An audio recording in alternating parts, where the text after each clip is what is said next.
Good morning, good afternoon, and good evening, depending on where you are as you join us.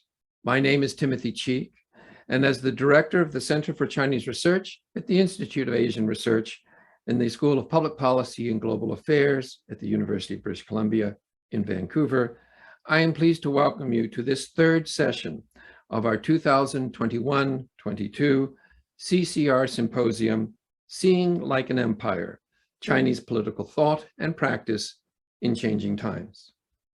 Our presentations today are by Professors Yuhua Wang and Kerry Brown. First, I would like to acknowledge that those of us at UBC Vancouver are on the traditional, ancestral, and unceded territory of the Musqueam people. We are honored to live and work here.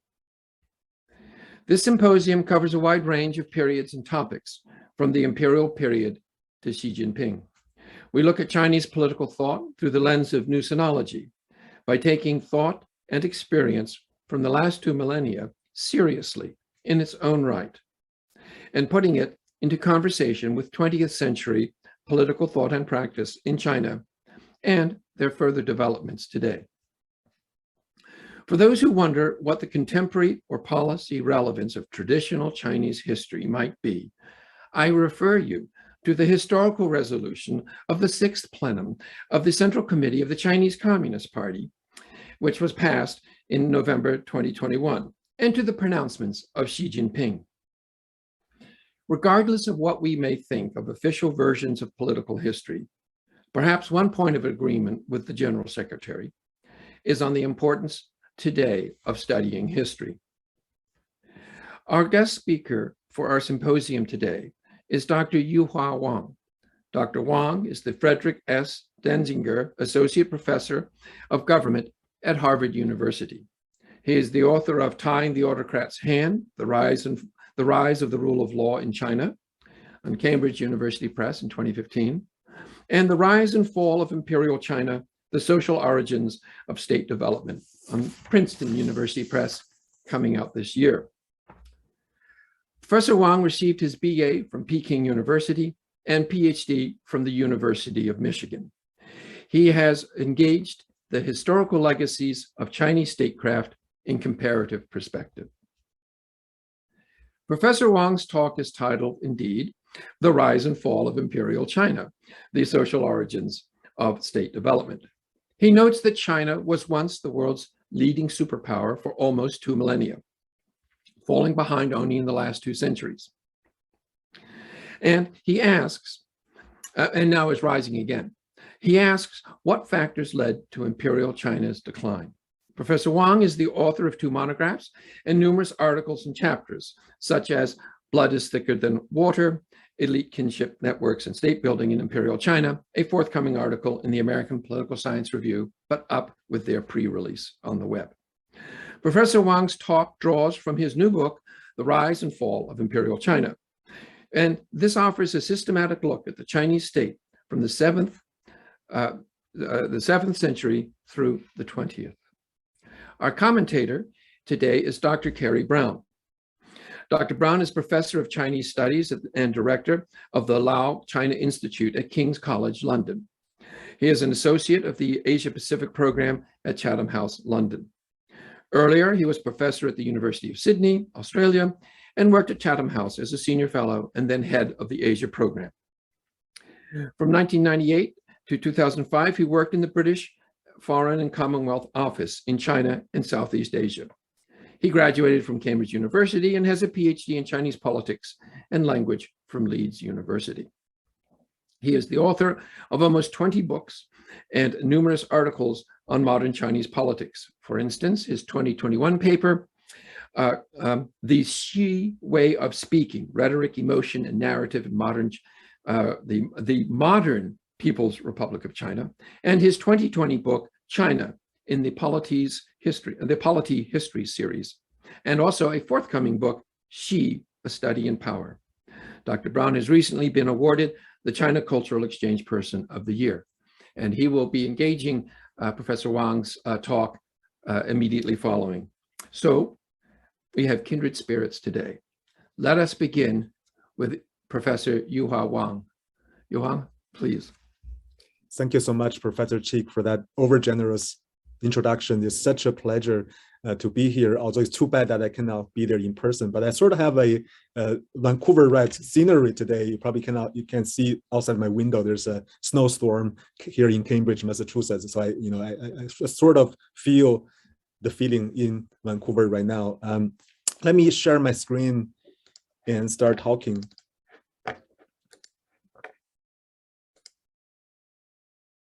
As Professor Cheek mentioned, this talk is based on my forthcoming book titled The Rise and Fall of Imperial China, The Social Origins of State Development. I want to start with the cover of the book, although you shouldn't certainly judge the book by its cover, but it's a pretty good cover and I really like it. This is a portrait of Kangxi's Southern Tour. This is now Deng Xiaoping's Southern Tour in 1992. This is Kangxi's Southern Tour in the 17th century, 300 years earlier than Deng Xiaoping, and drawn by the painter in Qing Dynasty called Wang Hui. Want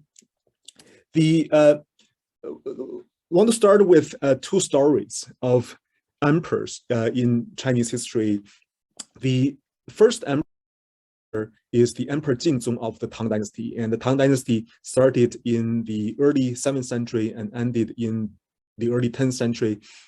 And Jingzong is one of the later emperors, and he became the emperor of Tang when he was 14 years old, a teenager, in 824. And from the reign years, you probably can see that he sat on the throne for merely 3 years. In 827, one day he went to the palace and assassinated by the elites, Caesar style.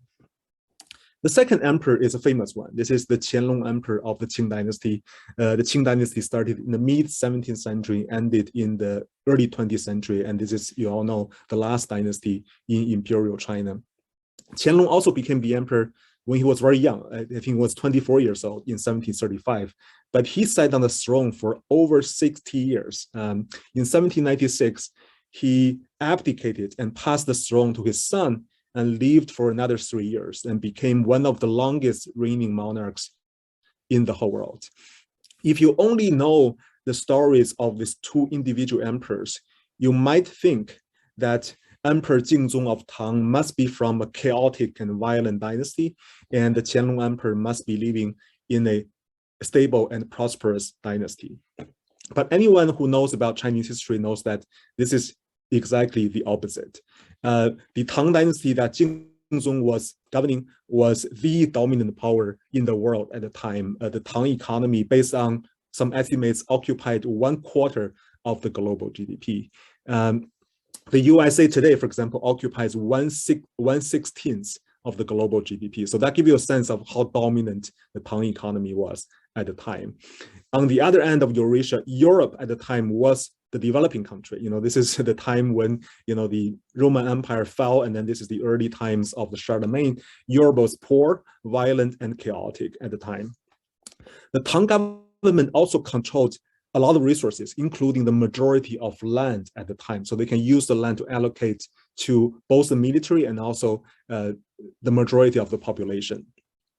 You probably have heard of the Silk Roads. The Silk Roads also started in the Tang era. The Chinese merchants were able to structure international trade through the Silk Roads, which connected Europe, the Middle East, India, and China. The Tang era was also the time when China had a huge influence on its neighbors in Japan and Korea. The religion, language, laws, and bureaucracy in those countries borrowed heavily from Tang China. In contrast, the Qing dynasty that the Qianlong Emperor was ruling was a declining power. By the Qing times, China occupied only 1/20 of the global GDP. And what happened in Europe at the time was that was the time of state building, according to Charles Tilly, 17th century, 18th century, when nation states started to form in Europe. But also this is the time of the Industrial Revolution in Europe. So now Europe became the developed world and China became the developing country. If we use taxation as a share of GDP to proxy for what I call state capacity, so the capacity of the state to implement its official goals, the Qing government was extremely weak. the Qing government could tax less than 1% of the GDP. And according to the historians, the army of the Qing government, the 8 banners and the green standards could barely protect themselves. This is also the time when China started to see more mass rebellions and then foreign invasions. The Opium War, for example, started in the mid-19th century, and China was also defeated by Japan in the first Sino-Japanese War in 1895, and China almost became colonized. So the broader pattern from these two cases is, why do we see this very weak ruler governing a strong dynasty and this very strong ruler governing a weak dynasty? And you might ask, is this true, for all Chinese history or only from these two cases, right? I can say that based on my data collection, this is true for all Chinese history. This is built on a data set that I compiled for all the Chinese emperors, from the first emperor, the Kinship Huangdi, to the last emperor, Puyi, in the early 20th century. There are about 400 Chinese emperors in the last 2,000 years. And on the horizontal axis, you have the year of ascension, that is the year the emperor became the emperor, and then the vertical axis is the probability of that emperor being deposed by the elites. The line here shows you the 100-year moving average of that probability. And you can see that in the first half of Imperial China, the first millennium up until the Tang Dynasty, Chinese emperors became increasingly insecure up until the late Tang period, where almost half of the late Tang emperors were deposed by the elites, including Jingzong from the late Tang period. But the peak, a turning point, happened around the year 1000, late Tang, early Song, and Chinese emperors started to enjoy more securities. That is, up until the Qing dynasty, almost none of the emperors were deposed by the elites, right? You have longer and longer ruling dynasties, monarchs in Chinese history, right? And this is about the ruler duration. But when we look at what I call state capacity, the capacity of the state to collect taxes, the picture is the opposite. This is based on the data, again, I collected on fiscal policies in the last 2,000 years, and also per capita taxation. The upper graph shows you the changes of major fiscal policies in the last 2,000 years. I code each policy based on how historians thought about them. For example, if the policy was designed to increase taxation, I would code it as +1. If the policy was designed to maintain the status quo, I would code it as 0. If the policy was designed to decrease taxation, I would code it as -1. And here again, the line shows you the moving average of my codings.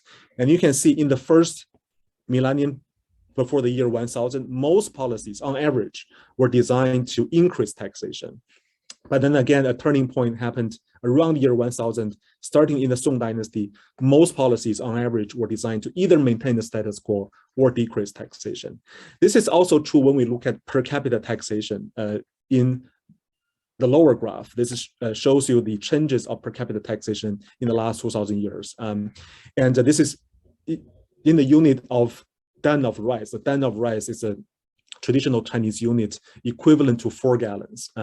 So you can see that before Northern Song Dynasty, the year 1000, there was an increase of per capita taxation, and then the peak happened in the 11th century in the Northern Song Dynasty, and then per capita taxation started to decline with one spike in the Ming Dynasty. But the overall trend is in the second millennium, per capita taxation continuously declined to a very low level in the Qing Dynasty, right? So the puzzle that motivated me to write this book is the following. I started to ask myself why short-lived rulers govern a strong state while long-lived rulers control a weak state. And the broader question I also seek to answer in this book is the decline of Imperial China. That is, toward the end of the Imperial China, starting in the Song Dynasty, but more through Ming and Qing, we see two things going on, right? One thing is the consolidation of an absolute monarchy. That is, the Chinese emperors became stronger and stronger. Their power became stronger vis-a-vis the elites. But at the same time, we also see a gradual declining of the Chinese state, that is the weakening of the capacity of the Chinese state. So how should we reconcile these two seemingly contradictory trends in imperial China? That is, you have a stronger and stronger monarchy, and also you have a weakened Chinese state at the same time. The overall argument I put forward in the book is a very simple one. I argue that the Chinese rulers faced a trade-off that I call the sovereign's dilemma. That is, a coherent elite that could take collective actions to strengthen the state was also capable of overthrowing the ruler. That is, when you have a strong elite, a very coherent elite, that elite can strengthen the state, but can also strengthen the ruler. And then in contrast, when you have an incoherent elite, for example, when you have a fragmented elite, that elite will be very conducive to a very strong monarchy, but really bad for strengthening the state. And then the ruler, the Chinese state in the last 2,000 years, were facing this trade-off, how to deal with the structure of the elites. To elaborate on this argument, I use sociological theories, especially network theories, to argue that there are two ideal types of elite social structures, and then I call them elite social terrain. The first one is what I call a star network. In the star network, you have several central officials. I call them central officials. So these are basically people who work in the national government. You can consider them as the central committee members or Politburo members, right, in contemporary China, but they are, in imperial China, very important, powerful central officials in the national government. You have a few of them in the center, but also you have some local social groups that are located in different geographic locations. And in the Chinese context, I focus on local elite families. The ways in which the star network differentiates itself from other types of networks is the ways in which those nodes are connected with each other. So in the star network, the central officials are connected through social ties. And in the book, I focus on marriage network. That is, say, for example, this central official's daughter might be married to the son of this central official. So they're connected. At the same time, the central officials are also connected with local elite families through marriage ties. Say, for example, this central official's second daughter might be married to the son from this family, and then his son might marry the daughter from this family from the north, right? And you have families from the north, from the east, from the south, from the west. So you have a centrally connected elite in the national government, but you also have a core that was connected with all the local social groups that were scattered in all over the country, right? That's the key feature of the star network, that is connected core, and also a core that is connected with every single local family that was located in different geographic locations in the country. The second ideal type is what I call a Bowtie network, looks like a bow tie. And here you also have central officials, but they're not connected with each other. There was no marriage tie between these two central officials. And also each of the central officials is connected with local social groups only in one geographic location. That is, say, for example, this central official is connected with local families only in the West, and this guy is connected with local families only in the East, right? So their social relations are localized. Also, at the same time, they're separated from each other in the center. They are, by the way, all ideal types, which means the reality is messier, but I think they are powerful enough to help me generate some hypotheses, which can help me understand two really important, what I call dependent variables in Chinese history.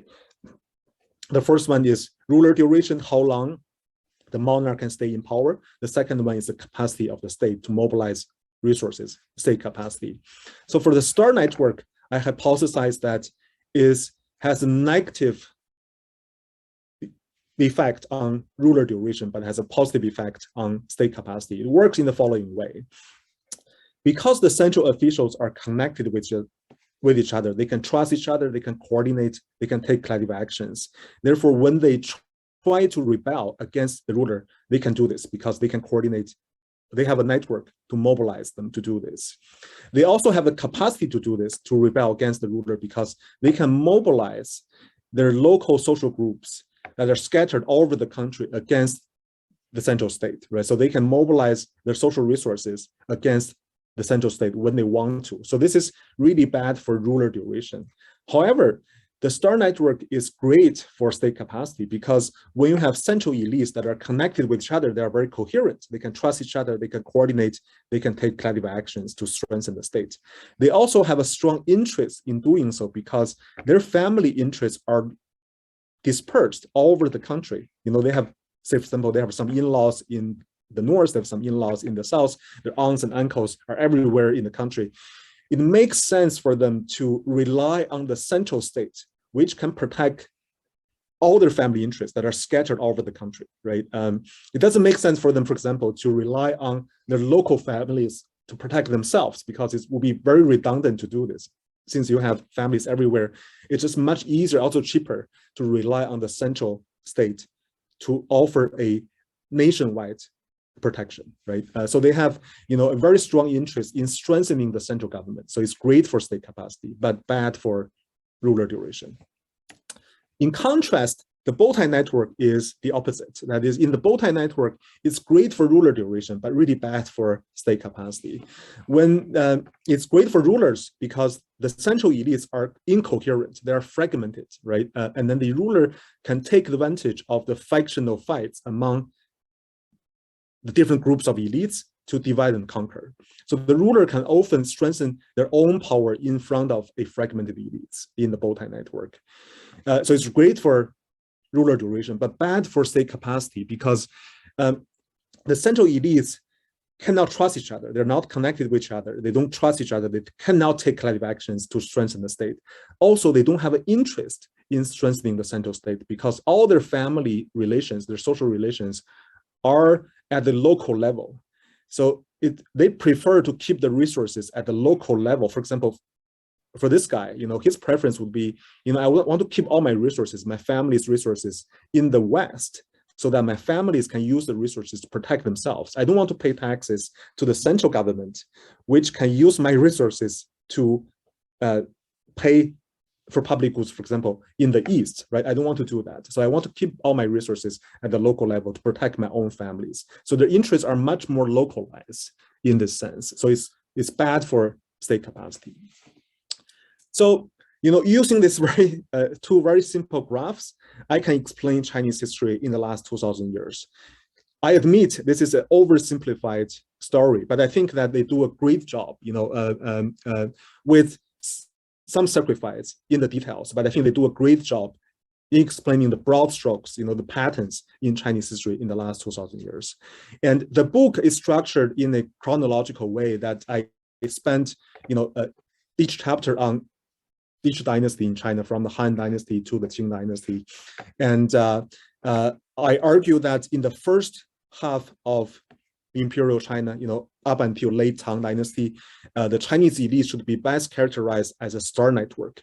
And I hypothesize that, you know, the star network in this era should be conducive to strong state capacity, but has a negative effect on ruler survival. So we should expect to see a strong state, but then short ruler durations in this era. In the second millennium, starting in the Song Dynasty, I argue that the Chinese elites should be best characterized as a Bowtie network. So therefore, we should expect to see low state capacity, but high ruler survival. I probably don't have time to talk about the whole book. Next time, maybe we can find a fireplace I can talk about the whole thing. But today, I want to focus on this very critical transition period. I want to start with the Tang Dynasty and talk about what happened in the Tang, so-called Tang-Song transition, and then talk about what happened in the Song era. A small note on the data I used in the book. It's an accident how I discovered the data source. About 15 years ago, I was a graduate student at the University of Michigan.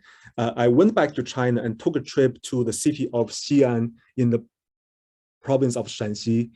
And some of you might know that Xi'an is an old capital of China. It's probably the oldest capital of China. You know, it was the capital of the Qin Dynasty up until the Tang Dynasty. But that's not the main reason I went to Xi'an. The main reason was that it's my wife's hometown, and we were dating at the time. So I went there to visit my future in-laws. So this is really a story of how visiting in-laws can have a happy ending.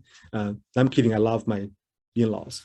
But I went to Xi'an, my wife took me to a temple located in downtown Xi'an. So it's called Beilin. And we went there, and I found that the temple has amazing collection of tombstones. Some of them, dated back to 1,000 years ago, from the Tang Dynasty. And we were just walking in the temple, and I just stopped in front of one of them, and then I started reading. It's very hard to read because they are in classical Chinese, also in very small font. But this one is very, very interesting. So I want to highlight it. This is the tombstone of basically the prime minister, the chief counselor of the Northern Song Dynasty, named Fu Bi. And you can see that on the front side of the tombstone, it has the position, the honor, the name of the person. But then on the back side of the tombstone, it has a lengthy eulogy that talk about this person. Starts with the family, for example, the upbringing, the education, the schools, and then the exams, and then the positions, the honors, all the achievements of this person. But then at the end of the eulogy, it will talk about this person's family members. And that's when I really got interested in the tombstone. For example, for Fu Bi, the eulogy says he married the daughter of Yan Shu. So now we know the father-in-law of Fu Bi. And then it goes on to say, they have 3 sons, Fu Shaoting, Fu Shaojing, and Fu Shaolong, and then their positions. They're all officials in the Northern Song Dynasty. And then they say they had 4 daughters. They mentioned their daughters, then also went on to mention all the sons-in-laws and also their positions, right?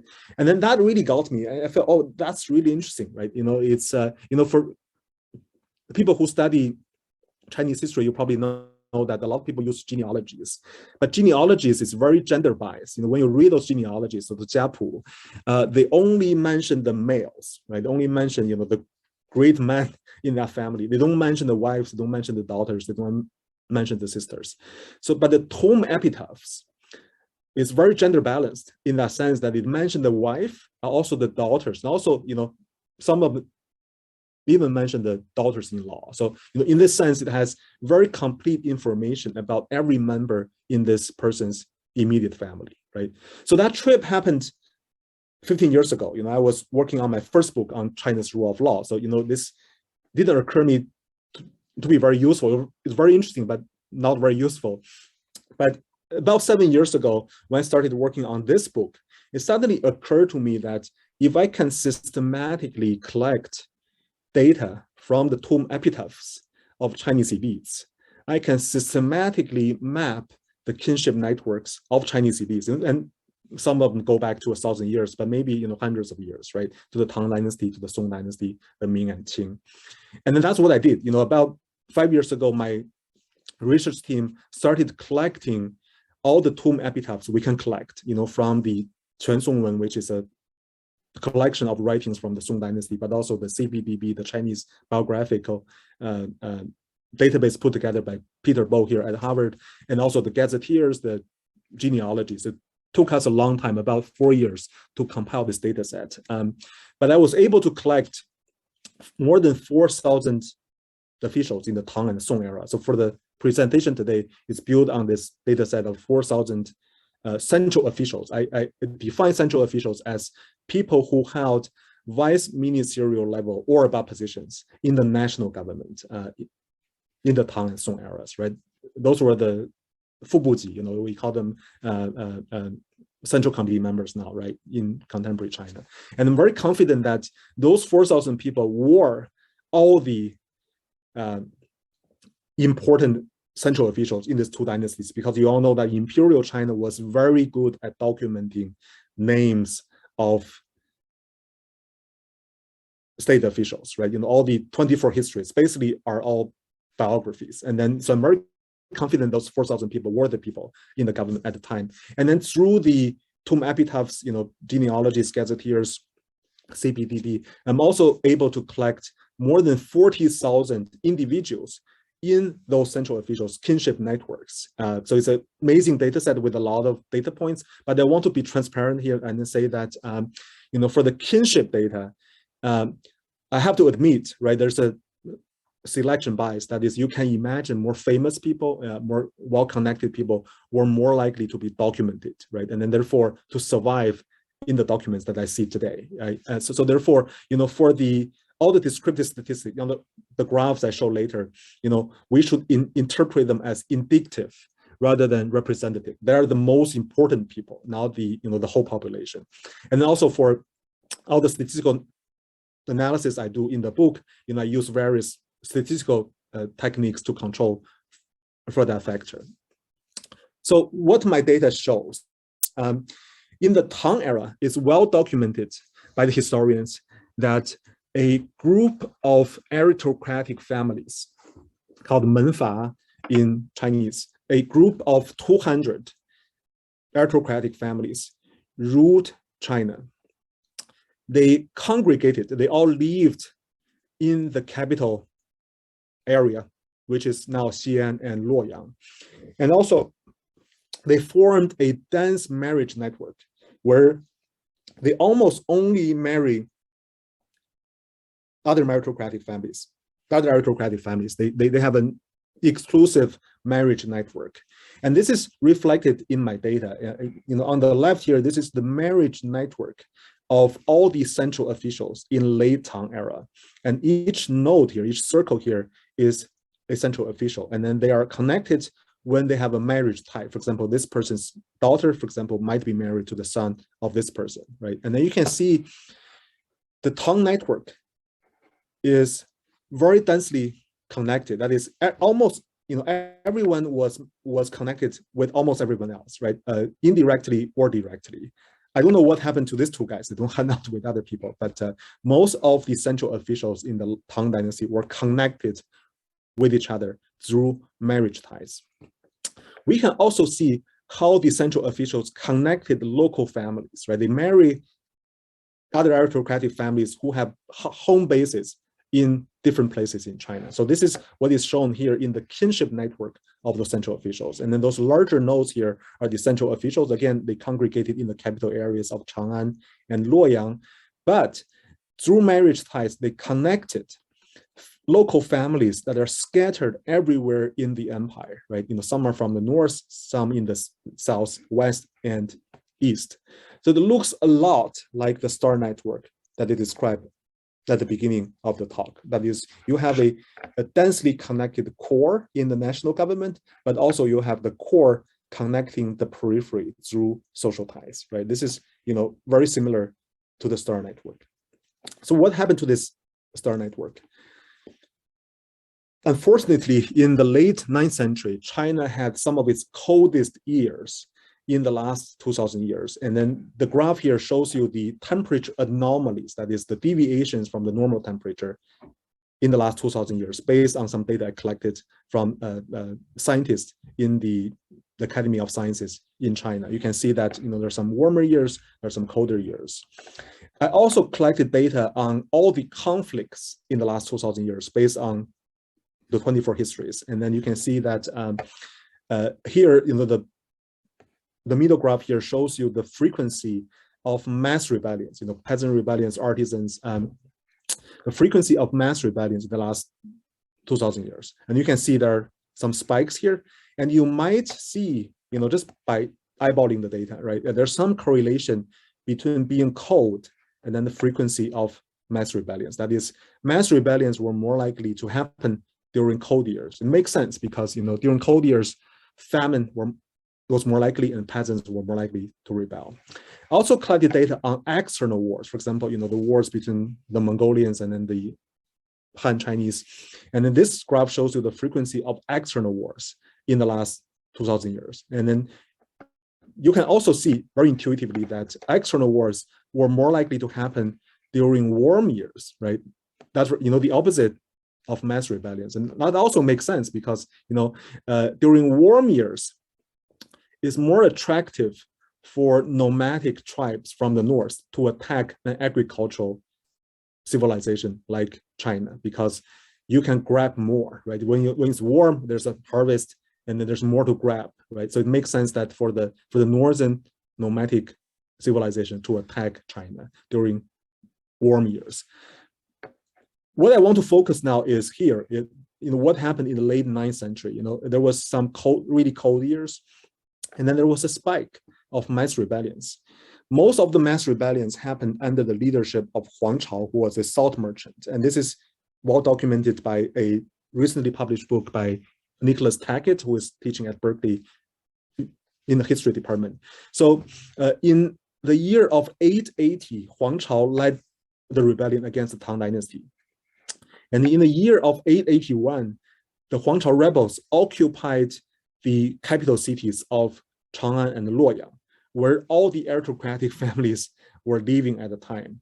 And during the 2 years of occupation, the Huang Chao rebels killed almost all of the 200 aristocratic families who were living in the capitals at the time, with some exceptions. There were people who were working in the provinces who were sent outside. This survived, but most of the aristocratic families who lived in the capitals were murdered by the Huang Chao rebels. And then that changed the trajectory of Chinese history. Starting in the 10th century, we all know, this is the Northern Song Dynasty.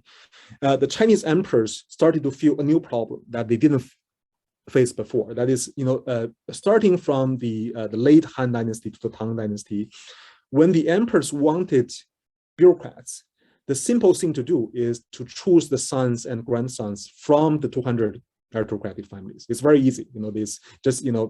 You have your sons and grandsons, you send them to work for me, right?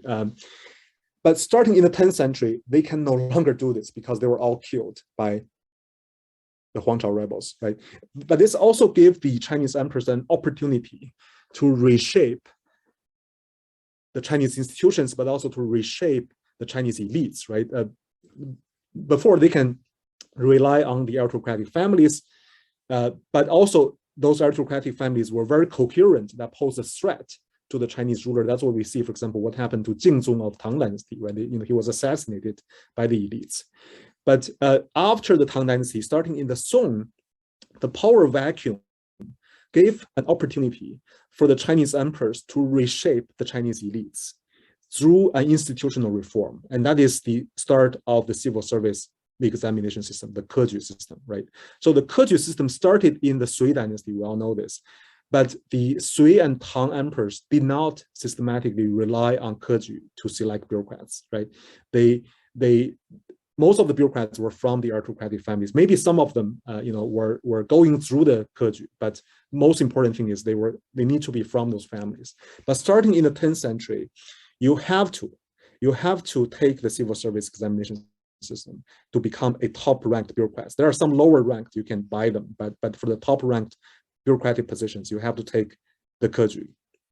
And this is an institutional reform carried out by the Chinese emperor to reshape the Chinese elites. And this is also well documented by the historians, for example, by Hartwell and Himes. They call this the localist turn of Chinese elites. They argue that the start of the Keju localized the social relations of the Chinese elites in the following ways. The first one is in the Northern Song Dynasty, if you want to sit in the Keju at the very lowest level, you have to get the recommendation from a local notable, someone who passed the Keju before. So this gave very strong incentives for the local land-owning elites to build local networks, marriage alliances in particular, with the local notables. And that made them, all the networks, the marriage is localized. And they no longer marry people from far away, like the Tang elites did, right? And the Song elites, they tend to marry locally. The second reason is once the exams became so important, land holding also became very important. That is, you need to have some land assets, hold some land in one locality and then invest in the land to generate some income so that you can use the income to invest in your sons and grandsons' education in the hope that they will take the exam and then become central officials, right? So once land holding became important, this is a fixed assets that tied the Chinese elite to one locality, and then made them realize I need to build my power base, build all my networks in this one locality to make sure that I can keep my land, I can have my social networks here in the hope that my sons and grandsons can succeed in the Keju, right? So it's very similar to contemporary China. We'll talk more about contemporary China later, but I think, when I think about contemporary China, the school districts, right, are very similar in logic here. That is, you need to buy a house in a school district in order for your kids to go to that school, right? So the combination of economic power and human capital, started in the Song Dynasty. But, back to the story here, the Keju localized the social relations of the Chinese elites that, before they tend to marry people everywhere in the country, like the Tang elites. But starting in the Song Dynasty, Chinese elites, the landowning elites, the gentry, what we call them now, tend to marry people locally. They tend to marry the daughters and sons of their neighbors.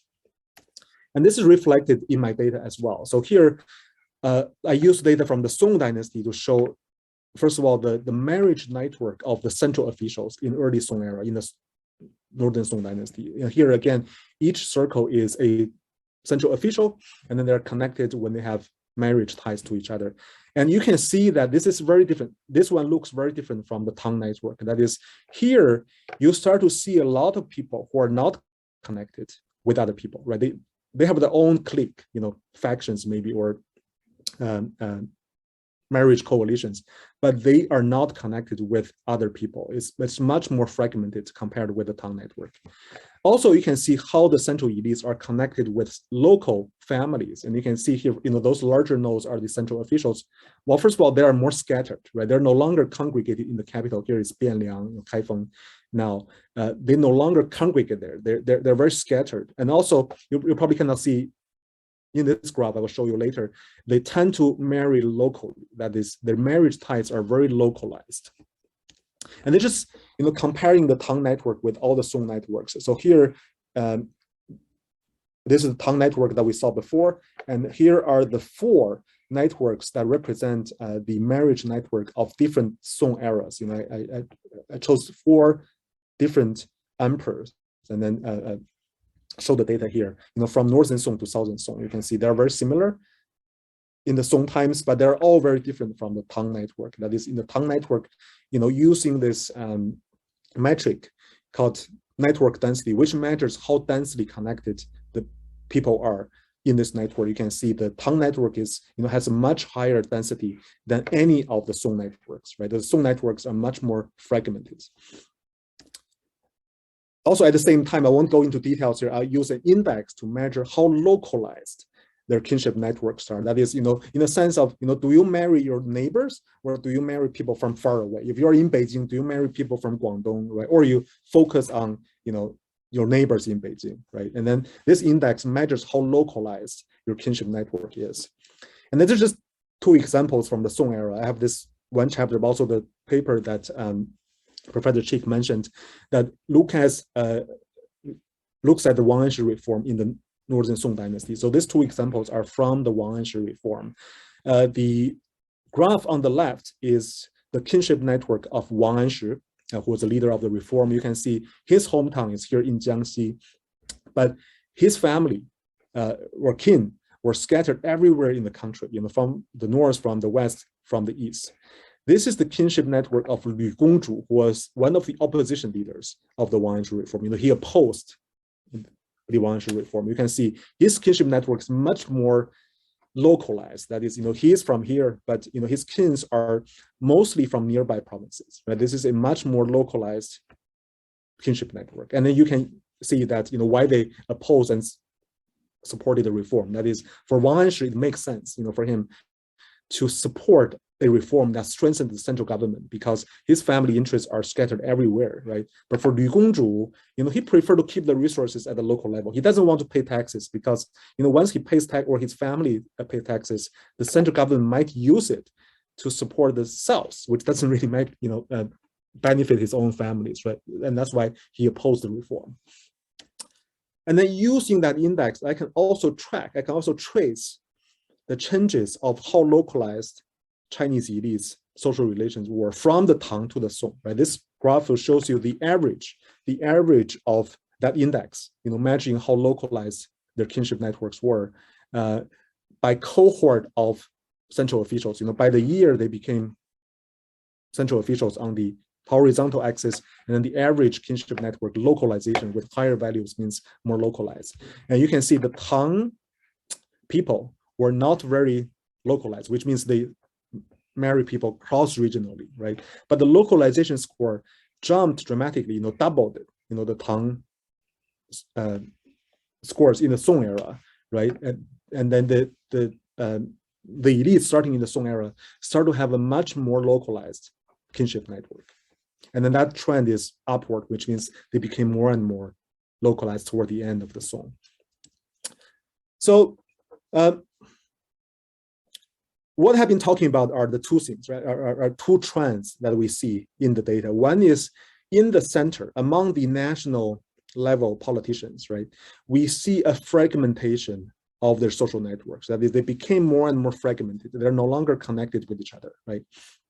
And then as a result, I talk more about this in the book, but very briefly here, as a result, this is conducive to the monarchical power of the Chinese emperors. That is starting from the Song era, and then especially in the Ming time and also Qing times, the Chinese emperors were able to exploit the factional ties, struggles within the elites to strengthen the emperor's power, right? We all know this, starting in the Song, the Chinese emperors became basically absolute. And then especially, Zhu Yuanzhang, we all know Zhu Yuanzhang in the Ming times really established himself as an absolute monarchy, right? And then they also live longer and longer, right? That's what we see from the beginning of the presentation.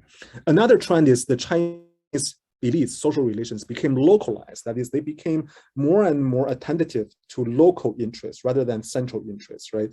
And then this changed their whole incentive vis-a-vis the central state. That is, when their social relations became localized, they had a weak incentive to strengthen the central state. That is, in the book, I go into details to talk about all the reforms from the Tang era to the Qing era, for example, and then starting in the Wang reform, most of the central elites were opposed to any reform that was designed to strengthen the central government because they want to protect their local interests, right? Vivian Shu's book, The Reach of the Chinese State, talk about this. She calls this the honeycomb structure of the Chinese, the gentry, for example, right? This is very consistent with what I'm talking about out here. That is, toward the end of the Imperial China, Chinese elites care about their local families, their local interests, and in opposition to the penetration of the central state, right? That's what we see, right? Longer ruler duration and then weakening state capacity in the second millennium. So very briefly, the book ends on the Qing dynasty, but I won't have time to go into details. But here, I just want to show this one map that is about late Qing China, that it is very consistent with what Professor Shu talks about in her book, about the honeycomb structure of Chinese elites, gentries in different localities. So this is what the Chinese society looked like in the 19th century. The country was still a centralized monarchy, right? You still have a very strong emperor in Beijing, Forbidden City, but in every locality, there were 2 or 3 families that control the local governance, providing local public goods, but also, more importantly, started to control local defense. That is starting in the mid-19th century, during the Taiping Rebellion. Local families started to control local means of violence. This is the opposite of what Max Weber calls, the monopoly over violence, right? Starting in the 19th century, the Chinese state lost its monopoly over violence, and then local families started to control local defense. And then that's how the Chinese state fell, right? In 1911, Sun Yat-sen was very important, but actually, the more important thing is the local families who empowered themselves during the Taiping Rebellion, but also after the Taiping Rebellion, started to control local defense. It's those families who coalesced with the local governors, military governors, who declared independence from the Qing state. That's how the Chinese imperial state fell. So to conclude, my book can be summarized as one sentence. I think Chinese state follows the following logic, that is the elite social terrain, made the Chinese state. But the state can also exploit the exogenous shocks, for example, climate change, peasant rebellions, to reshape the elite social terrain. That is, you have society and state that were interacting, co-evolving together over a long period of time. That made the Chinese state, right? And then this is very different from the European story, right? The European story is that after the fall of the Roman Empire, Europe became extremely fragmented. You have about, according to Charles Tilly, about 200 kingdoms in Europe, in 7th century. And those kingdoms started to fight each other. And then, they're all very small. And then, smaller kingdoms, you have to have bargaining between the feudal elites and then the kings. And that gave rise to feudalism, but also gave rise to the emergence of representative institutions, parliaments. And then the feudal elites can now bargain with the king in the institutions. They don't have to kill the kings, right? That lengthened the duration of the European kings and the queens, right? You have longer and longer reigning kings and queens in Europe. But at the same time, according to Charles Tilly, those kingdoms fight each other. And then the war incentivizes all the elites to make a stronger state. You have more effective taxation, fiscal system, standing army, centralized bureaucracy, so on and so forth. Therefore, the European states also got stronger, right? And then, so in Europe, you have both. You have a more durable rule and also a stronger state capacity at the same time. In China, however, you have the trade-off, that is what I call the sovereign dilemma. You have either ruler duration or state capacity. You cannot have both. So let me end on a contemporary note here. I know this is what we care about, and as Professor Cheek mentioned, the center is now in the policy school, so we need to talk about policy implications. So how does this tell us about how to understand contemporary China, right? So we probably have all noticed, that in recent years, with Xi Jinping, China is returning to personalistic rule, right? This is a very famous article by Susan Shirk, who wrote about this in the Journal of Democracy several years ago, to point out that, with Xi now in power, China is returning, from collective rule to personalistic rule, right? But what I see is basically a return to history. That is, we have had this personalistic rule since the Song era. That is, since the Song era, we have absolute monarchy. What Xi does is basically returning to that tradition, right? We should not be surprised, first of all. But also, more importantly, what we learn from Chinese history is there's a trade-off, right? There's a trade-off between rulers' power and then the state's power. That is, when you have strong rulers, they need to fragment the elites to stay in power. But when they fragment the elites, that weakened the state, right? That's the lesson we learned from the Song dynasty, the Ming dynasty, and the Qing dynasty. And that's exactly what we saw in China now. This is a paper, by Zheyan Li, who is a postdoc at Yale, and also Melanie Mannion, who is a professor at Duke. They found that during Xi Jinping's anti-corruption campaign, the most important effects in the bureaucracy is the anti-corruption campaign fragmented the Chinese elites, right? The factions, so on and so forth. I think that's very consistent with what I saw in Imperial China. That is, when you have the rise of a very strong ruler, inevitable consequence is you need to fragment the elites. But once you fragment the elites, as Chinese history shows, that weakens the Chinese state. So I'll stop here, and I really look forward to the conversation with Professor Brown.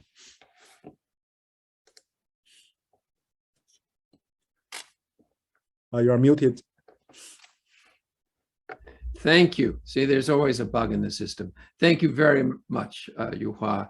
And for someone such as myself who studies the CCP history, it's valuable for me to understand a new dialectic in history between the state and the elite.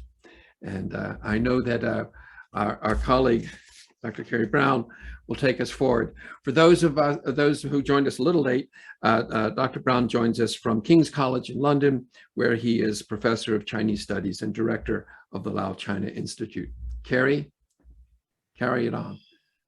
Great, thank you very much. And it's great to have heard your work, Yuhua, and Yuhua. And I think too, for someone who obviously looks at contemporary issues, the sense of perspective you give and the richness of the data and the way that you conceptualize and try and make sense over such a long period of time is really, really helpful and inspiring. So I really appreciated how you shared that today.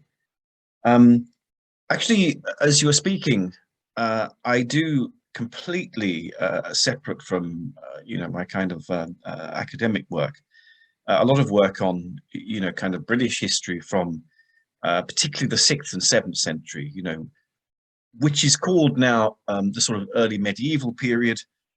Some people call it the Anglo-Saxon period, which is a contentious term. And as you were speaking, I kind of thought of how your model and your methodology might work in looking at what was a fairly well-documented history. I mean, the British post-Roman state, after the sort of, the collapse of Roman occupation in the sort of 5th century, once the state had sort of reassembled after about a year, 150 years of sort of dysfunctionality. In fact, it is well documented, probably in Europe, probably one of the best documented. And, a lot is known through local records of particular local elites across the sort of emerging English state in particular. And that English state actually has a lot of stability. I mean, there are small sort of administrative territories in Britain today that have their boundaries that go back to, kind of the 7th and 8th century. So there's a lot of stability. And I imagine that you would probably, through archives, held in particular ecclesiastical archives, they wouldn't go back as far as the ones that you're referring to in the Tang, but probably about 1,000 years, would plot the same kinds of elite families and the family connections and the kinship connections. And they probably would say a similar story about the power of important political figures, particularly, predominantly kings, but then later queens. And I'm sort of wondering whether your hypothesis, would work in that terrain too. I mean, whether the kind of role of the elites and networks was as important as the one that you've just described. I suppose I have to confess that I'm deeply skeptical of networks and trying to quantify them. And I do that because when you're located in them and trying to deal with them as living realities, I mean, they are so dynamic and unstable that while the models that you showed have a pleasing sort of static quality that, A and B, they're together, there they are, very, very solid, and then there's these links.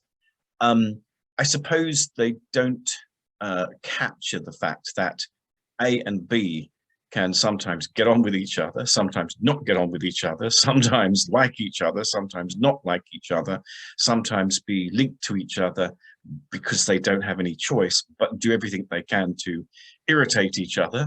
And so I suppose, kind of the thing that you show is that there's a picture, and quite a kind of static picture of which you can kind of describe when you look at Wang Angshe and the kind of networks, and then Li and the other networks, which you can try and interpret and get some meaning from. But I have to say, in contemporary Chinese politics, when lots of networks are sort of, network theories are used, factions, I've always found it very unsatisfying. In fact, I was reading Wang Huning's 美国反对美国 recently, for obvious reasons. And I think there's a complaint in there. I'm not sure if it's in there or another thing he wrote about, well, these networks in Chinese society that Fei Xiaotong and others mapped out, they kind of show this static quality, and actually, can't we move beyond that? Society should completely change and have a cultural revolution with a small c and a small r, and a kinship revolution. And, and I think the anomaly to me when I look at contemporary issues, this is obviously to try and sort of think about the picture you show and how you can think about its relevance today to, kind of the historic roots of what we might be looking at is, how is it that in such a densely networked society, so networks I think are very important, but whatever one defines, interprets them, there's definitely networks, there's something about them that's deeply important. How is it that so few were able to kind of get such domination? I mean, it's kind of quite incredible. And it's not dissimilar to the question of how it is in capitalism that such a tiny number are able to have such financial dominance and the total kind of monopolization of this. I mean, one way of capturing it is, I guess it's if you have a year's time scale, you have all the sort of people in the world going, according to their height is according to their wealth. You have sort of like until, I don't know, about, kind of 11:30 on New Year's Eve, everyone's sort of all the same height. And then suddenly people start to get taller and taller. And then about sort of 10 seconds before midnight, people are about 50,000 meters tall. And, kind of there's huge, huge, huge disparity. And I suppose the thing that I find puzzling all the time in looking at contemporary Chinese politics is how one figure seems, in terms of narratives, in terms of ideology and kind of the imprint on politics, to have become so absolutely dominant, at least to people looking at this story. I mean, I'm sure we are missing vast important things, but it seems that when we look on the outside at the story of contemporary Chinese politics, everyone has disappeared from the stage, and it's a one-person show. That's really weird, because everything else that we see in Chinese society shows profound complexity. It's complicated in terms of economic structure, in terms of kind of policy issues, in terms of China's relationships with the world. Everything else has kind of gone crazy with complexity, and yet this is a very static story, and it kind of constantly puzzles me. And I kind of wonder, what you say suggests that if you smash the networks somehow, you kind of get rid of the things that they can do to challenge you. That this sort of network society has great strengths when it's working and great vulnerabilities when it's not working, because you've got to work out how to rip the kind of, the networks out somehow so that they don't kind of coalesce against you. And that those sort of networks are, they are a great political impediment unless you somehow kind of are quite destructive towards them. So there is a way in which Xi Jinping, has kind of been a destroyer of, these comfortable networks, and particularly in the business, and the way in which those networks for a moment looked like it was about their financial and economic kind of, the way that they could translate that into more political power. There was a moment, I suppose, towards the end of the Hu Jintao period where you could kind of see the beginnings of economic kind of ability and power and capacity leading to, financial, political influence. But I think Xi Jinping has completely reasserted the power of politics and only politics. I think that there's many other things that we could talk about, but I think it would probably be best to leave it to the audience who would be able to kind of chip in. I guess there's three things finally, I would say, which are more sort of specific issues. I mean, you refer to the comparison between for instance, the Tang and Europe in the 7th century onwards. But I suppose the thing that's kind of quite striking is they were largely unknown to each other. And so I wonder how far they can be compared. When we talk about, for instance, the Tang being a quarter of the world's economy, or even in the Qing in the early 19th century being a 20th of the world's economy, but still the world's largest, potentially the world's largest economy. I don't know what you're comparing. I mean, I know I'm not saying you, but I don't know what's being compared with what, because they seem to operate in completely different universes. And there were, particularly in the Tang and then with Europe, I can't see that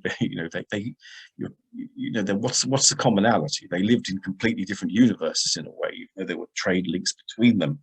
I suppose with the Qing later and its relationships with modernized Europe, yeah, I mean, that's much more tangible. But I still never really made any sense of this idea. Imperial China was the world's largest economy before the 19th century, because I don't really know what that means. I mean, because of the fragmentation of the global economy until it was very recently. The second is really about, in a recent book, A New History of Humanity by Graeber and Wengrow, I mean, that kind of talks about, kind of the idea of sort of hunter-gatherers, kind of leading to settled agrarian communities. And it tries to sort of disrupt that by saying that, in fact, societies move from one to the other, and uses all sorts of different comparisons. One of the things, though, particularly in that book that I was struck by, was when it talked about power structures in kind of pre-modern societies, and how absolutely remote power figures were. It talks in the European context of the fact that emperors or kings, queens, just never related to subjects. I mean, they related to the people most intimately around them, and their power mattered. But I mean, in medieval Britain, a king like Henry II could die, and for 3 or 4 years after his death, people wouldn't know. And I'd be sort of, kind of, I think someone else said that in the medieval period, the 13th and 14th century, your whole life probably would be 300, 300 individuals would matter in your whole life. That would be your social world. And so, the power of these figures, we see, of course, today, iconography and the representation of these powers, which is suggestive of great potency and, kind of extraordinary capacity. But in fact, these figures were invisible to their subjects, or if you call them that, their subjects, or the citizens in the kind of entities they were. And I'm suspecting, of course, that Imperial China, an imperial figure, would have been unknowable and unknown to most of those living, in particular areas. And it would be local elites, and maybe even they would be very remote. Where was your experience as a Lao Baixing, in kind of the middle of the Ming or even the Sung dynasty? What was your experience of power? Where did you see it in your life? In the household, sort of 100 household system or whatever. I'm just sort of really interested by the actuality of experiencing power. And then finally, looking at the very interesting kind of sort of representations of the different sorts of network models you're looking at, I presume that the great kind of variant would be migration. I mean, certainly networks in early medieval Britain or early medieval England, the great difference was enormous fluctuations of population, about which we're still arguing. So this idea that at the kind of fall of the Roman occupation of Britain and the fall of the Roman Empire, eventually, there was this sort of weird 200 years from the 5th to the 7th century when it's like the whole population of Britain was replaced, and that's not true, of course. And DNA now shows a lot of stability, DNA analysis. However, I mean, there was clearly fundamental change of the elites, and those elites probably came from elsewhere, a lot of them.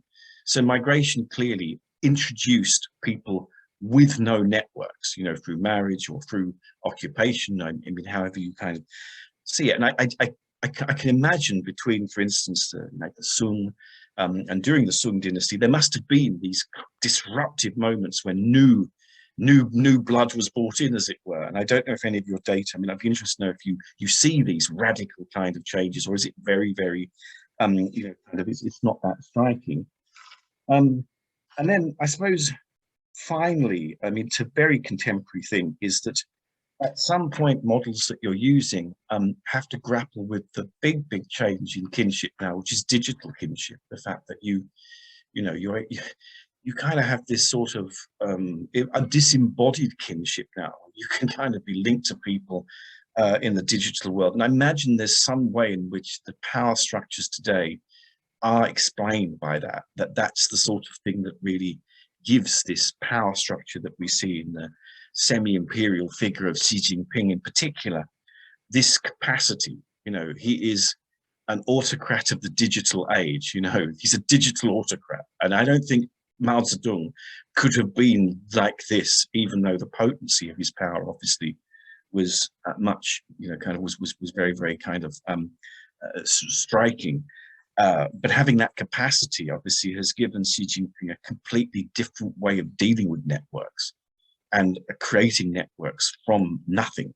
But I'm very grateful for, you know, being aware of your work. I'll definitely read your book, you know, to sort of enlighten me. And it's been a great honor and pleasure to have been able to engage in your very important work. So thank you very much. Thank you, Kerry. And it's good to have a conversation between those of a qualitative orientation and those more of a quantitative orientation, and yet another dialectic that we're having today. It's good. Yuhua, let's feel free to respond to some of this. And my note to those with us today, we do welcome questions from people attending the seminar. You can post them in the Q&A, we'll make sure that your question gets asked, and if it's possible, we might bring you on camera. Rightio, Yuhua. Yeah, thank you so much, Professor Brown, for all the thought-provoking suggestions and comments. You know, some of them are very deep, so I need some time to think about them. But I'll try my best to very briefly address some of them. I really like your point about the Norman aristocracy in England, right? This is, you know, the Norman conquest in early 11th century. You know, that's actually one of the stories that really inspired my thinking on Imperial China. I read a book by Eleanor Searle, who was teaching in the history department at Caltech, and she wrote a book about the Norman aristocracy. You know, her argument was that there were very dense marriage ties among the Norman nobility, right? You know, they marry each other when they were in Normandy, and then that really strengthened the ability to take collective actions among the Norman nobility, and then that really facilitated the conquest, right? And then you know, she argued, you know, further that the social structure of the Norman nobility also facilitated state building in England, right? That is, you have this very centralized, densely connected network of the Norman nobility, and then they impose that social structure on England after the conquest, and then made England a very centralized state, you know, which is very different from continental Europe, right? You know, England was probably the most centralized kingdom in the medieval era because of the Norman conquest, and then because of the, you know, according to Searle, because of the social structure of the Norman nobility. So I got a lot of inspirations from that book, and then, you know, that really, you know, inspired me to write about China. So I totally like your comments about, you know, the comparison between UK and China. And then in terms of the networks being static, you know, I would argue the opposite, actually, because, you know, the literatures I was trying to talk to or challenge are two literatures. You know, one is the famous, you know, Marxism, you know, Wittfogel notion that, you know, China was, you know, an Oriental despotism, right? You know, the argument that, you know, have the Asiatic mode of production according to Marx, but then, you know, Wittfogel argues, you know, irrigation, flood control, that made the Chinese state, and then the Chinese state became, you know, a despotic state at its birth, you know, 3,000 years ago, and then that has been the whole thing, right? That, you know, that influenced the development of the Chinese state since then. That's one argument I really want to argue against, right? That's a very static argument to me. It argues that, you know, your birth basically determine your future. That is, you know, the right. And then the second argument I want to argue against is the cultural argument. That is, you know, Confucianism, right? You know, a lot of people believe that the Chinese state was shaped by Confucian culture. That is, you know, 2,000 years ago, you have this Confucian culture, which is, you know, hierarchical, emphasizing on obedience, you know, social order, so on and so forth. And then that shaped the Chinese state in the next 2,000 years, right? That is also a very static theory to me, right? It's basically saying 2,000 years, no changes, right? What I really want to do is to show changes. And that's why I'm a little surprised that you said this is, my theory is very static. I really focus on changes. And then, especially the Tang Song transition, that I show that before the Tang, there was this, gradual formation of a star network. But then that star network was destroyed, right? And then you have the new network in the Song era. So I really focus on the changes, that is very different from the static theories, by Wittfogel and also the Confucian culture argument, right? I really want to show changes. And then that's the key of the argument, that is, Chinese history is now this one thing. We cannot say, last 2,000 years is one thing. China actually had a time when the Chinese rulers were weak. There were times the Chinese elites could threaten the Chinese rulers in the Tang times, as I show. But then that changed in the Song era. And then, our impression of Chinese history really started maybe in the Song and the Mingqing era, that shape our understanding of China. But, we all forgot about what happened in China before the Song, right? So that's my point in the whole book, that is, there were a lot of changes in Chinese history.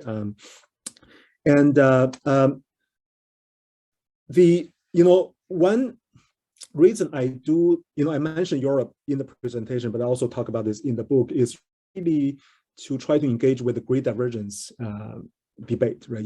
Pomeranz, Wang, so on and so forth. And then I agree with you. I agree with you that they probably don't know each other. Although there are some documents that show they are aware of each other, right? We know that even the Han Dynasty was aware of the Roman Empire, so they talk to each other. There are some people who transfers in two parts of the continent, but also in the Tang era, the Silk Roads really connected the two ends of Eurasia, right? We know that they had a lot of communications. But I agree with you that they probably don't know the GDP of the other end. That's totally true. But the reason why I mention Europe is I try to make a political argument about the great divergence. So far, Pomeranz focus on natural resources, right? And then Bin Wang, for example, focus on political geography. But I think that we need I'm a political scientist, so I want to make a political story about why we see great divergence.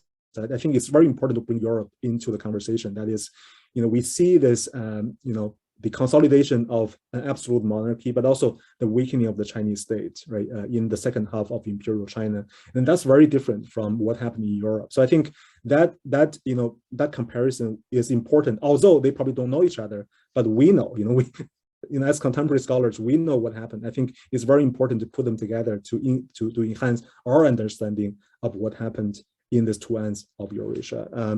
I really like your point about what the Laobaixing felt. That's a great perspective. I think that's really a trend in historiography of China. That's a lot of the newer work. For example, Michael Sony, my colleague here in the history department, a lot of the newer, Spence, who is sadly passed away last year, really focus on what the Laobaixing felt, what the ordinary citizens felt about power, about the empire, about the emperors. I really like that perspective. But for me, the book want to focus on these long-term trends, and then for long-term trends, I just cannot. I talk about, for example, 1 year in the Qing Dynasty. A great thing to do is to tell a story from a ordinary citizen's perspective. But when I look at 1,000 years, right, the best way to do this is to look at how the elites, change, and how the structure change. So that's my the academic purpose of the book. Dictate that I need to look at the upper level of the society, not the ordinary citizens. But I agree that they're as important as the elites. And then, migration, certainly, I talk about this in one of the chapters. There was a huge migration from the Tang to the Song era, and then that's also contributed to the localized social structure in the Song era. That is, like you said, when those migrants, right, they don't bring their network with them.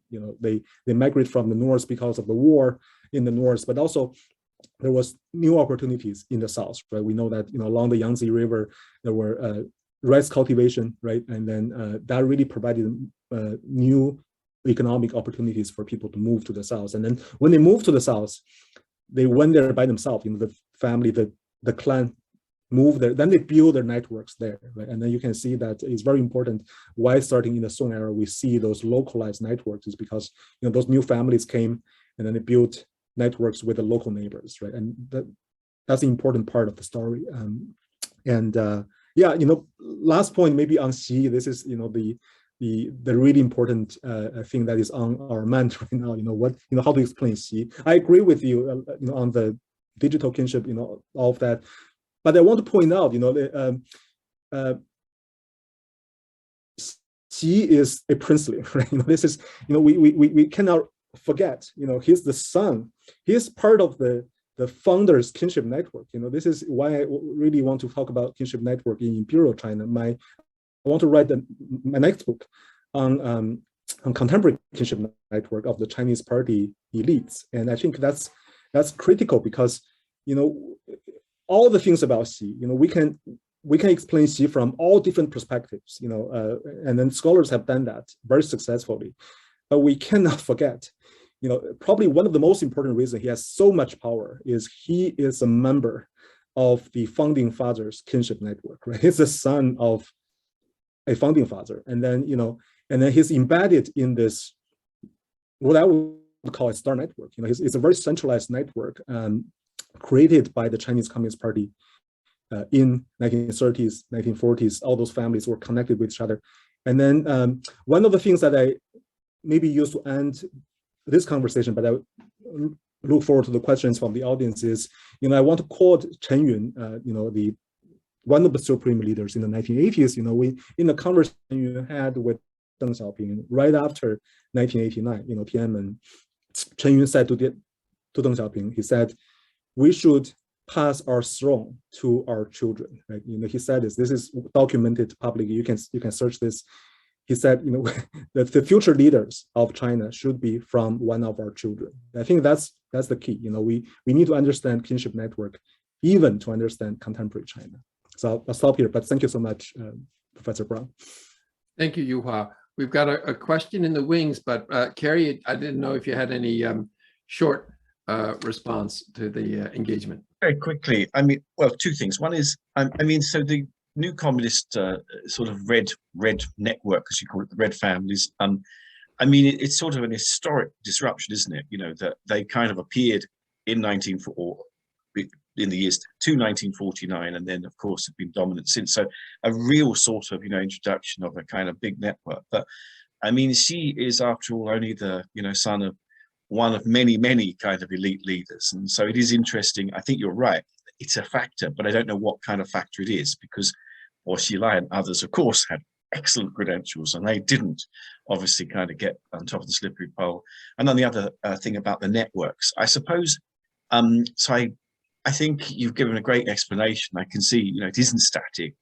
I suppose the visualization of it would be if you could do it in 3D.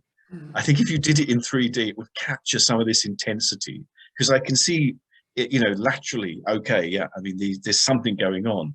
But I suppose if you could sort of give it some idea of, the depth of these relationships, even, when you're in the center and you have a relationship like it's quite remote, but it is a deep relationship in terms of, ideological kind of, things. So some funky sort of digitalization of that would probably capture it. But no, it's great to sort of, kind of hear your responses. Thank you.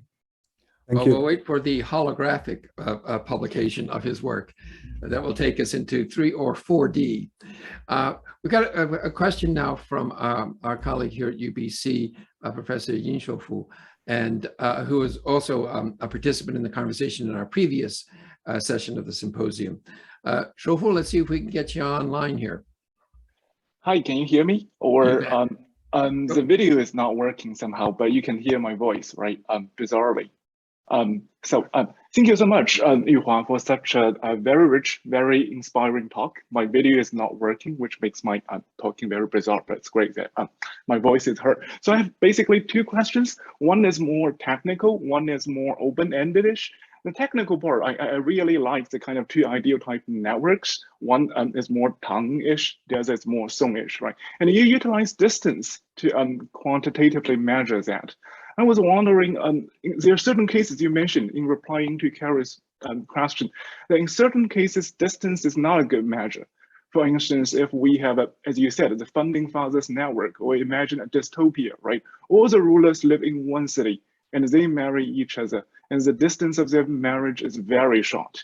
And they have a very strong incentive to strengthen the state in ways that they want to monopolize resources, draw whatever good to the capital city, right? So I'm wondering how you're going to deal with the capital kind of ish thing in the kind of network management, because you seem to take Li Gongzhu as a kind of example of more kind of locally oriented, one is more national related. But if capital is kind of a different kind of locale, so how might we appreciate that kind of issue? A second more open-ended question is, what is your take concerning cultures, ideologies, statecraft thinking, etc.? You seem to have adopted a rational choice model, right, which is definitely legitimate. So whatever they believe, Confucianized scholars, altruistic, whatever, when coming to strengthening or weakening the state, they are very realistic, right? If it's beneficial for them per se, for the kind of kinship network per se, they are committed to a way that benefit most. So I'm wondering whether you might be interested in tell more, for instance, how about certain approach to statecraft matters, certain commitment to kind of learning of the way or 心学 matters, or certain kind of difficulty in accessing state power matters, going to an element, for instance. These guys can simply not enter into the system. So this is more open-ended. It would be great to hear your insight on these regards. Thank you.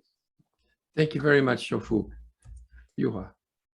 Thank you so much, Shofu. Also, I want to mention I'm a big fan of Shofu's work. I've been following his work recently and really like what he's doing.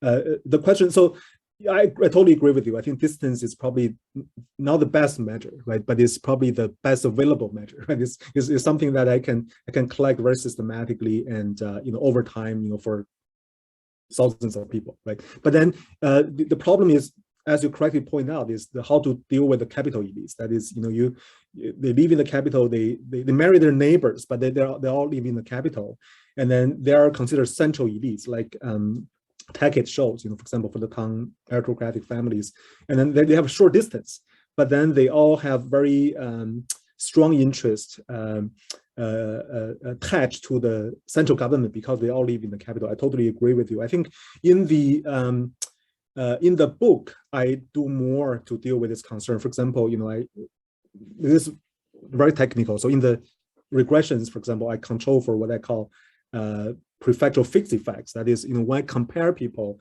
I only compare people within a certain prefecture. That is, for example, if I don't compare people who live in the capital with someone who live in the south, for example, right?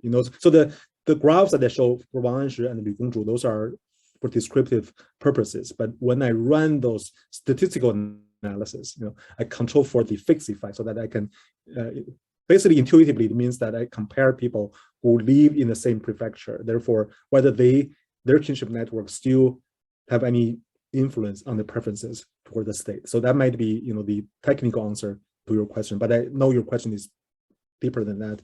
The open-ended question is a great one. Culture, ideology. There's a recent book by Tai-Su Zhang, who is teaching in the law school at Yale.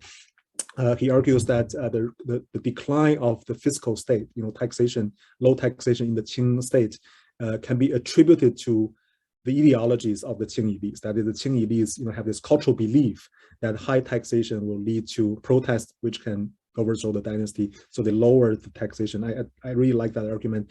But when I look at the Chinese elites, what's really puzzling to me is sometimes they subscribe to the same cultural belief. When I look at, for example, elites during the Wang Anshi reform, Wang Anshi was a Confucian scholar, as Sima Guang was, right? All of them are Confucian scholars, although they have different schools. Peter Bo wrote about this.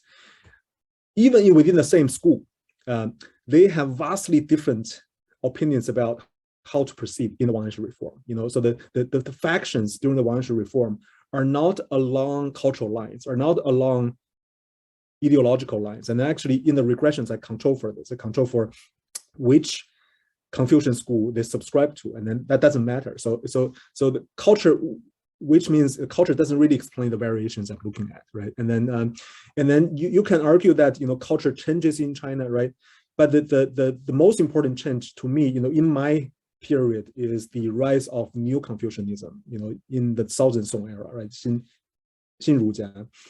And then I argue that the rise of New Confucianism is actually a consequence of the change of the social structure. That is, you see the localization of the Chinese elites in the Tang Song transition period, in the Northern Song era. They became localized.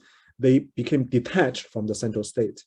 And then that contributed to an ideological justification, which says, we should care about ourselves. We should not care about the state, right? And so I argue that it's a consequence rather than a cause of political changes in China, right? You have the social changes earlier in Northern Song, and then you have the cultural change in Southern Song, right? So I think, it's important, but it's not a fundamental cause of political changes in China. Thanks, Shu. Yeah, thank you so much. Thank you. Well, thank you.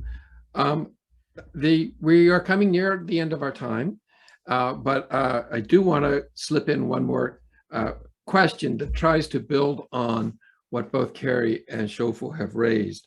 And Yuhua, if I understand, part of our questions are around is, what does marriage mean politically for elites? And it strikes me that I'm not sure that I understand what it meant at different times for elites. I don't think it ranged terribly largely at a given time, but perhaps you do it in the book, but it would help to know just how much of an alliance or interest is established through a marriage of a family system. We know that it happens in elite ruling groups all over the world, so it's obviously important. But I thought if we could just get more on that, because I'm trying to clarify between networks, marriages, alliances, shared interests, and shared convictions. So particularly alliances, which are practical, trade-offs, shared interests, like you said, for keeping my local happy, and shared convictions. I hardly know you, but I believe that Trump won the election. Whatever, you have a strong shared view. How do you try to bring that into your analysis? Because I think these are just variables that maybe are part of a MANOVA, a multiple analysis of variance. Thanks, Tim. Yeah, that's a great question. A lot of historians wrote about this, right? Peckett wrote about Tang marriages. Patricia Ebrey wrote about the marriages in the Song era. And then, the point my entry point, I guess, for understanding marriages is, I think what marriages do is to provide what I call mutual hostages for the families, right? That is, I give you my son, you give you my daughter, you give me your daughter, right? And then we exchange hostages. And then, so you mentioned those other types of ties, alliances, there are a lot of different kinds of networks, right? They can write letters to each other, they can be friends with each other, they can be on the same Zoom screen, at the same time, all kinds of social ties. But the reason why I focus on marriages is because I think in that time, in Imperial China, marriages were the only way that elite families can credibly commit to each other, that I will not betray you, right? We write letters, like Kerry mentioned, we can be friends today, I can betray you tomorrow, that's all the factions. I totally agree with Kerry that all the factional studies have this limitation that we think they belong to the same faction, but maybe tomorrow, there's a new leader, they betray each other. That's true. But that's why I focus on marriages. When you exchange your children, right? I have a 9-year-old daughter. I believe this. When you exchange your children, you exchange hostages, and then you have to be logged in. You have to trust each other. You have to help each other because you have mutual hostages, right? And then you can have all those other different types of alliances and shared beliefs, but they don't matter at the end of the day. What matters is I control your children, right? That's why I focus on marriages. Yeah. That is a memorable. Am I unmuted? I think now. Yes, that is a memorable model of marriage, we will all contemplate this afternoon and this evening the exchange of hostages. And I have a daughter as well, and you're absolutely right. I would be paying attention. Yuhua Wang, thank you so much. Kerry Brown, thank you so much, and thank you all for being with us. This has been recorded, and we're out of time now, but we will. This will be up on the center's YouTube in due time, and. So on behalf of those who are with us today, thank you both so very much for a wonderful. Thank you, team. Thank you, Kerry. Thank you all. Bye-bye.